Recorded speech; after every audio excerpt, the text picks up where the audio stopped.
तो शायद उसमें से थोड़ा सा आप ले लेंगे तो उसका आपके उपयोग हो सकता है, हल निकल जाए। मेरा कहने का तात्पर्य है कि मैं ये बात आपसे इसलिए कह रहा हूं कि सरकार की इच्छा भी होती है काम करे और उनकी समस्याओं का समाधान भी करे, लेकिन उनके कान तक अगर कोई बात पहुंचे नहीं या कोई पहुंचाए नहीं, तब तक सरकार को भी पता नहीं चलता। तो ऐसे समय में सरकार के कान खोलने के लिए रास्ते हमारे पास भी होते हैं, उनको भी हमें अपनाया जाए अगर, तो उसमें भी कोई अतिशयोक्ति नहीं है। तो मैं तो कॉलेज के अंदर पढ़ता था, उससे पहले से ही मैं आपको मेरे जीवन का बता देना चाहता हूं कि मैं जब कॉलेज तो क्या स्कूल में पढ़ता था, जब मैं 11th में पढ़ता था तो उस समय परीक्षा का बोर्ड था नहीं, क्योंकि 10th में बोर्ड होता है और उसके बाद में 12th में बोर्ड होता है। तो 11th में फ्री थे, पता था कि यहीं पर परीक्षा होनी है। तो और उसके बाद में सोचा कि हम 12th करने के बाद में कहाँ जाएंगे। 12th में पढ़ने के बाद में हमारे को जोधपुर जाना पड़ेगा कॉलेज पढ़ने के लिए, बालोतरा में पढ़ता था मैं, या बाड़मेर में जाकर कॉलेज में पढ़ना पड़ेगा। कई हमारे साथ में मेरी बहनें भी पढ़ती थी और वो भी कहती थी कि हम तो अगर हमारे कोई कॉलेज यहाँ पर नहीं हुई तो हम तो स्कूल, हमारे माँ बाप हमें छुड़वा देंगे। कह रहे थे कि वो हम नहीं भेजेंगे उनको बाड़मेर या जोधपुर नहीं भेजेंगे, हमारे तो ये लास्ट है 12th पढ़ने वाली बहनों ने कहा। तो हमने कहा क्या करें ऐसा, तो उन्होंने बहनों ने भी कहा हम आपके साथ है, कुछ भैया करो। क्योंकि मैं जब कॉलेज में पढ़ता था ना, थोड़ा क्या पढ़ाई में तो काम कम ध्यान देता था, दूसरे कामों में थोड़ा काम ध्यान ज्यादा देता था। अमराराम जी साहब उस समय हमारे साथ ही पढ़ते थे और अमराराम जी भी साथ ही थे। तो हम सब ने एक बार मिलकर एक संगठन बनाया। संगठन था ही उस समय अखिल भारतीय विद्यार्थी परिषद, किसान संघ और जो काम कर रहे थे, हम सब ने मिलकर एक संगठन को, उस समय संगठन के साथ में रहकर हमने कहा कि हमें कुछ कॉलेज के लिए तो करना पड़ेगा। तो कॉलेज के लिए हमने कहा कि मीटिंग करके कि बालोतरा में कॉलेज होना चाहिए, तो क्या करें कि हमें एसडीएम को ज्ञापन देना चाहिए। और हमने ज्ञापन जाकर एसडीएम को दिया और कहा कि अगर बालोतरा में 3 दिन में कॉलेज नहीं खुली तो हम बालोतरा के अंदर सारी स्कूलें बंद करवा देंगे। क्यों अमराम जी, यही कहा था ना। 3 दिन तो तीसरे दिन आ गए, हमने कहा एसडीएम साहब हम तो आ गए, कॉलेज खुली नहीं। उन्होंने कहा ऐसे कॉलेज थोड़ी खुलती है, कॉलेज के लिए तो कई जतन करने पड़ते हैं। आज से पहले कितने साल निकल गए, आज 50 साल 55 साल हो गए, उस समय 55 साल हो गए थे लगभग। तुम्हारे जैसे कई आए और कई गए, ऐसे कॉलेज नहीं खुलती है। कॉलेज के लिए तो क्या करना पड़ेगा। हमने कहा हमारे तो कॉलेज खोलनी है, नहीं खुली तो हम यहाँ पर चक्का जाम कर देंगे, बालोतरा को बंद करवा देंगे, हड़ताल कर देंगे। उन्होंने कहा तुम्हारे पुलिस, हमारे पास है पुलिस के सिपाही हैं, वो तुम्हारे काम आएंगे। हमने कहा आएंगे तो आएंगे, लेकिन हमारी बहनों को स्कूल छोड़नी पड़ेगी, इसके लिए तो हम नहीं कर सकते कि हमारे बहनों के साथ अन्याय कैसे हो। तो इसलिए हमने कह दिया बालोतरा का कोई विद्यालय नहीं खुलेगा। और हमने उस दिन निकल पड़े। सबसे पहले तो हायर सेकेंडरी स्कूल के अंदर गए, घंटी बजा दी, टन टन टन टन, छुट्टी होगी। सारे स्टूडेंट साथ में हो गए, कहा कि पास में गर्ल्स स्कूल थी उसमें चलो, और उसमें गए तो हमारी बहनें भी तैयार थी, हमने बात पहले सारी कर रखी थी। तो वो भी तुरंत जैसे घंटी बजी सब बाहर आ गए।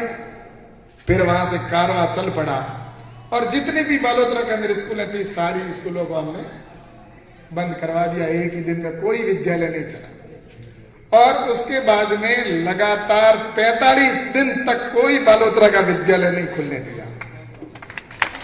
45 दिन तक हम सुबह जाते, हमारा स्टूडेंट इंतजार करते, हम जाते, घंटी बजाते तो बच्चे, फिर तो वो उनकी भी आदत में आ गया, हमारे जाने पहले वो स्कूल वाले ही बच्चे खुद ही घंटी बजा देते। तो ऐसे करके 45 दिन तक हमारा आंदोलन चला। तो उसके बाद में कुछ लोगों ने कहा कि अरे ये बालोतरा के अंदर तुम लोग क्या कर रहे हो, 45 दिन हो गए कोई स्कूल नहीं चल रहा है, बच्चों की परीक्षा आने वाली है। हमने कहा स्कूल में परीक्षा तो आ रही नहीं, लेकिन हम हमारे आने वाला समय बर्बाद हो जाएगा अगर हमने 45 दिन तो हड़ताल कर दी, तय कर लिया। और उसके बाद में कहा गया, कुछ लोगों ने कहा जयपुर जाओ, तो फिर जाकर वहां पर मुख्यमंत्री जी से मिलो।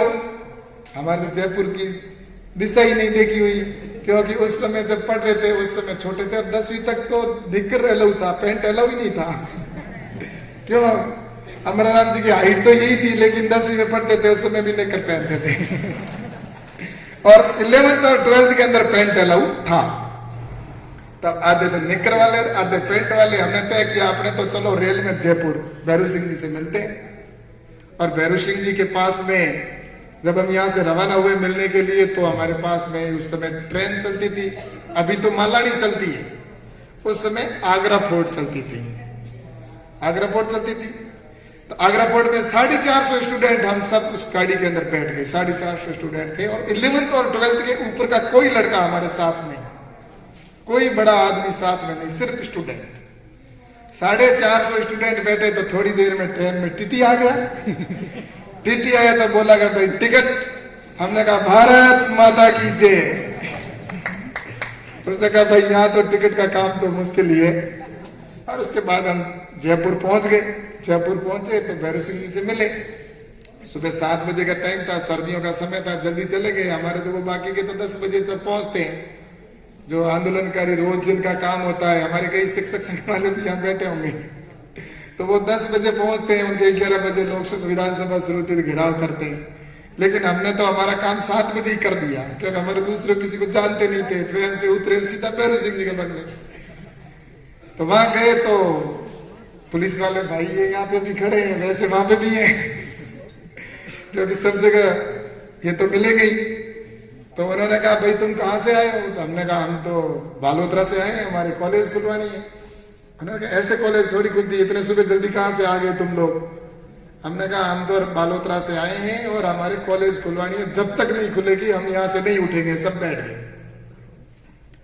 और उसके बाद में थोड़ी देर बाद में जब उनको लगा कि इनको थोड़ा इलाज करें, तो हमने कहा भले मार दो। मारे तो कहा मारे, पुलिस वाले भी छोटे छोटे ही थे, जहर लगेगी कोई ऊपर आएगा, इसलिए पुलिस वाले का चाड़े दो इनको। फिर भैरू सिंह जी से मिले।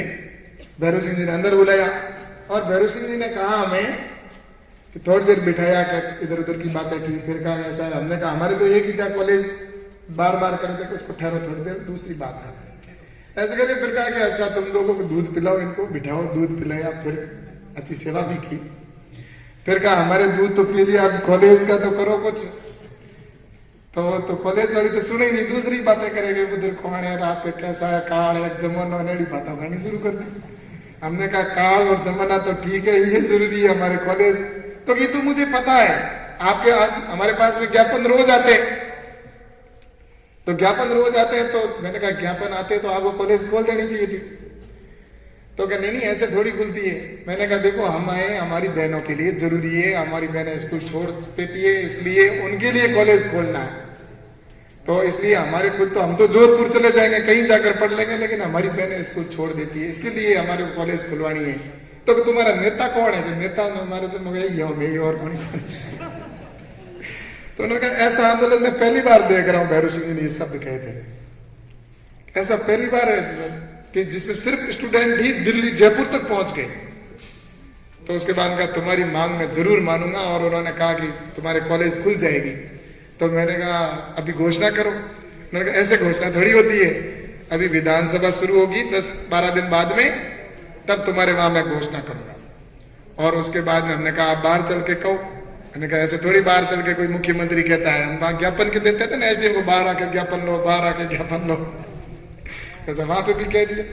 मैंने कहा नहीं ऐसा नहीं होता, मैं तुम्हारे 10-11 दिन में कॉलेज खोल दूंगा। और वहां से हम फिर चल के आगे। और मैं आपको कहना चाहता हूं कि वास्तव में भैरू सिंह जी ने हमारे यहाँ पर अखबार के अंदर आया 10 दिन बाद में, 11वें दिन आया कि बालोतरा सहित 3 महाविद्यालय की घोषणा की जाती है। उसके बाद में हमें कभी पीछे मुड़ के नहीं देखा। मैं धन्यवाद देता हूं भैरू सिंह जी को कि उन्होंने उस समय वहां पर कॉलेज खोली, बालोतरा के, बाड़मेर के बाद में सीधी बालोतरा।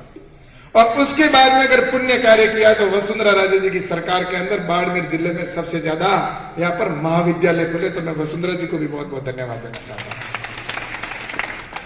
और उस समय वहां के स्टाफ ने सबने सहयोग किया था। तो अभी मैं बहन विमला से कह रहा था, मैंने कहा, विमला ने कहा हमारे स्टाफ नहीं है। मैंने कहा मेरे वाला रास्ता अपना लेना। उसने कहा हमारे प्रिंसिपल साहब कहते हैं गेट बंद करके।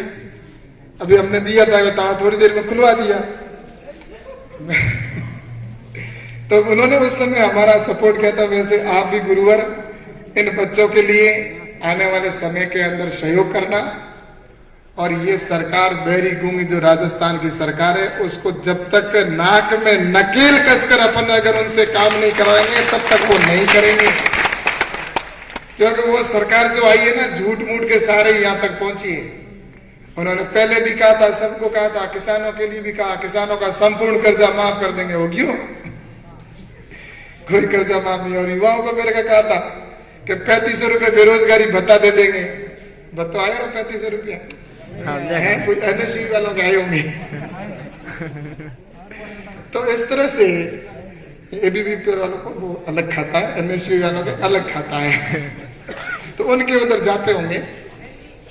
तो इस तरह से झूठ मूठ की सरकार जिन्होंने, मैं तो ये कहना चाहूंगा कि आज मुझे बहुत दुख हुआ यहाँ आने के बाद में। प्रिंसिपल साहब ने भी दर्द बताया कि यहाँ पर पोस्टिंग है और सेवा बाड़मेर में दे रहे हैं, ऐसे भी यहाँ पर लगे हुए हैं।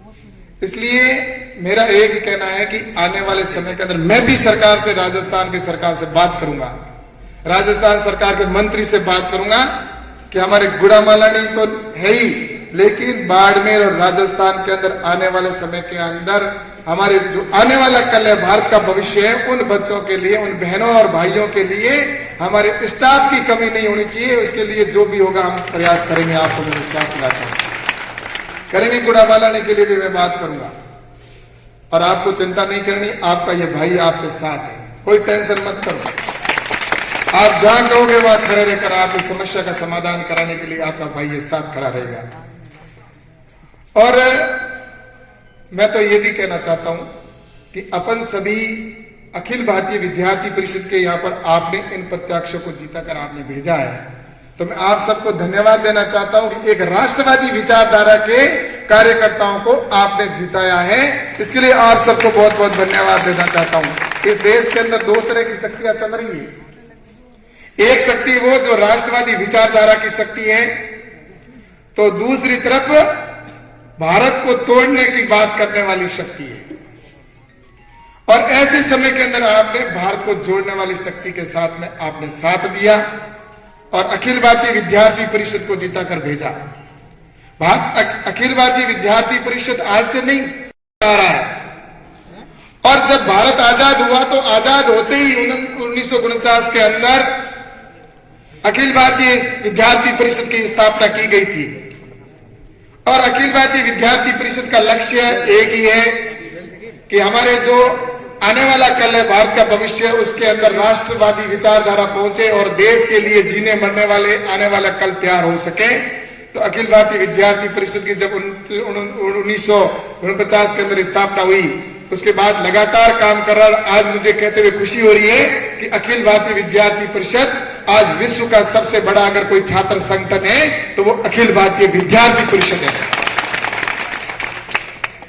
ये अखिल भारतीय विद्यार्थी परिषद की स्थापना की जरूरत क्यों पड़ी, इसके बारे में मैं आपको बताना चाहता हूं। और अभी यहां पर सभी इस क्षेत्र के महानुभाव भी आए हुए हैं। कभी कभी हमें सोचना भी चाहिए कि अखिल भारतीय विद्यार्थी परिषद क्या है, एनएसयूआई क्या है, एसएफआई क्या है, इसके बारे में थोड़ा सोचना भी चाहिए। अपने अपने क्षेत्र के अंदर संगठन काम करते हैं, लेकिन आज जब भारत आजाद हुआ और उससे पहले ही हमारे राष्ट्रीय स्वयंसेवक संघ के संस्थापक जिन्होंने डॉक्टर हेडगेवार जी ने जब 1925 के अंदर स्थापना की थी, तो उनकी एक कल्पना थी कि हमारा भारत बार बार गुलाम क्यों होता है। हमारे भारत के अंदर लोग विदेश से आकर और हमारे लोगों के ऊपर आक्रमण करके और हमारे को लूट कर कैसे चले जाते हैं, इसका कोई स्थायी समाधान होना चाहिए। और उन्होंने सोचा कि हमारी इसकी सबसे बड़ी समस्या है तो हमारे देश के अंदर एकता नहीं है। उस समय जो रियासत थी वो रियासतें बटी हुई थी।